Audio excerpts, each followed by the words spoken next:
विश्वं दर्पण दृश्यमान नगरी तुल्यं निजान्तर्गतं पश्यन्नात्मनि माया बहिर्बोधभूतं यथा निद्रया या साक्षात् कुरुते प्रबोधसमये स्वात्मानमेवाद्वयं तस्मै श्रीगुरुमूर्तये नमः। इदं श्रीदक्षिणामूर्तये ओम। इस वीडियो में छठवीं कारिका लेते हैं। ठीक है, 5 हो गई थी, अब ये छठवीं कारिका मांडूक कारिका क्या है? प्रभवा सर्वभावानां सताम इति विनिश्चयः सर्वं जनयति प्राणश्चेतो अयम शून्य पुरुषः पृथक। ठीक है, जो सृष्टि का चिंतन करने वाले अन्यवादी हैं वे कहते हैं कि ये जो प्रसव है, सृष्टि है, ये ईश्वर की विभूति है, ईश्वर का ऐश्वर्य ख्यापन है। अपनी ईश्वरता दिखाने के लिए ही उसने ये सृष्टि बनाई है। वैसे ही अन्य लोगों ने स्वप्न तथा माया के समान उस सृष्टि को माना है। देखो यहाँ पर यानी मांडूक कारिका में उपनिषद में जो ईश्वर कहा गया है वो प्राज्ञ से एक करके ईश्वर को कहा गया है। ठीक है, माने सुसुप्ति अवस्था में ऐस ऐस सर्वेश्वरः, मतलब ये बात कही है। यानी ये जो प्राज्ञ है वही सर्वेश्वर है। प्राज्ञ जो है वो स्वप्नावस्था में जैसे अपने ऐश्वर्य का ख्यापन करके स्वप्नावस्था में सड़क, पहाड़, सूर्य, चंद्रमा, पृथ्वी आदि ना होने पर भी बना लेता है ना, वहां कुछ ना होने पर भी सब कुछ है। उसी प्रकार जागृत अवस्था में भी उनके ऐश्वर्य का ख्यापन ही है। तो ये प्राज्ञ से अभिन्न सर्वेश्वर जो है वो तो अपना ही स्वरूप है। तो जो आत्मा है यही स्वप्न और जागृत रूप विभूति का विस्तार करती है। मकड़ी के जाले के समान अन्य तू, मतलब वो कौन है? बोले सृष्टि चिंतिका।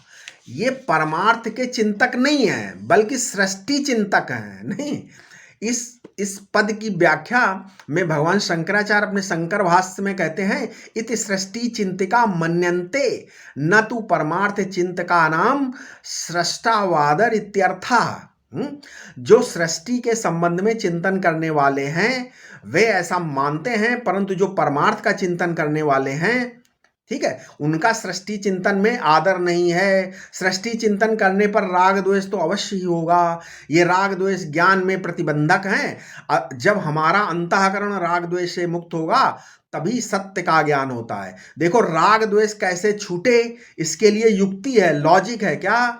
तो वो तो सीखनी पड़ेगी ना आपको।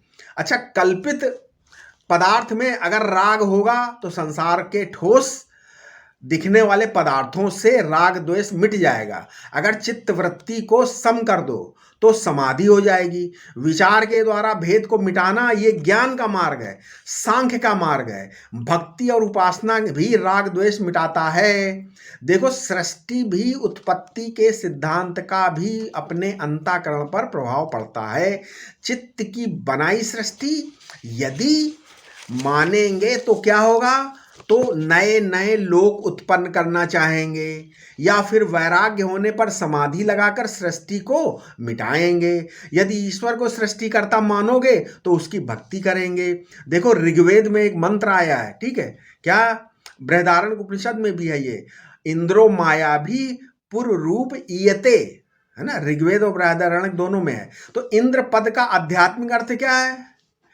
इदम दृष्टा इति इदंद्रः, मतलब इदम माने यह और द्रा माने दृष्टा। तो ब्राह्मण ग्रंथों में, उपनिषदों में इंद्र शब्द की यह व्युत्पत्ति दी हुई गई, यही व्युत्पत्ति दी हुई है।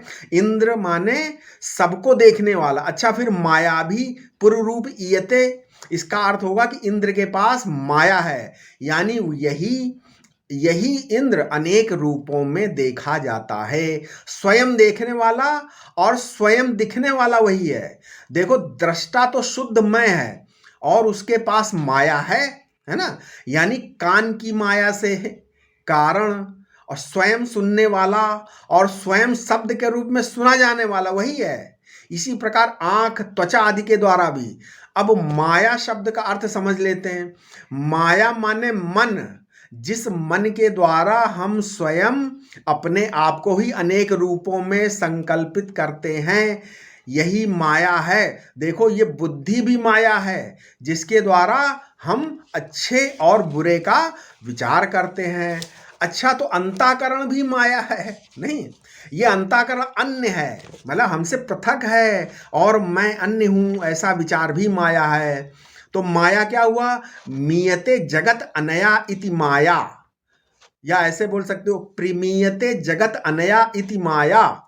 जिससे जगत प्रमाणित होता है, जिससे जगत साबित होता है, उस चीज का नाम माया है। ठीक है।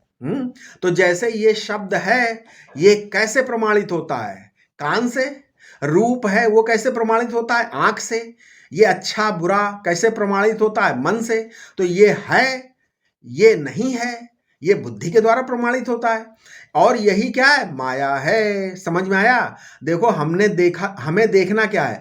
माया देखनी है या मायावी को देखना है? माया शब्द का अर्थ है जादू, ऐसे समझ लो। अच्छा, अब देखो, जागृत को स्वप्न ने काट दिया, है ना? जागृत को स्वप्न ने काटा कि नहीं? काट दिया। और स्वप्न को सुसुप्ति ने काट दिया, कैंसिल कर दिया। और सुसुप्ति को जागृत ने काट दिया। और ये जो विश्व है, ये तेजस में लीन हो गया।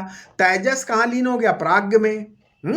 और तेजस अब प्राग में लीन हो गया, और अब प्राग में से तेजस निकल आया, और तेजस में से फिर विश्व निकल आया। नहीं, ये सब क्या है?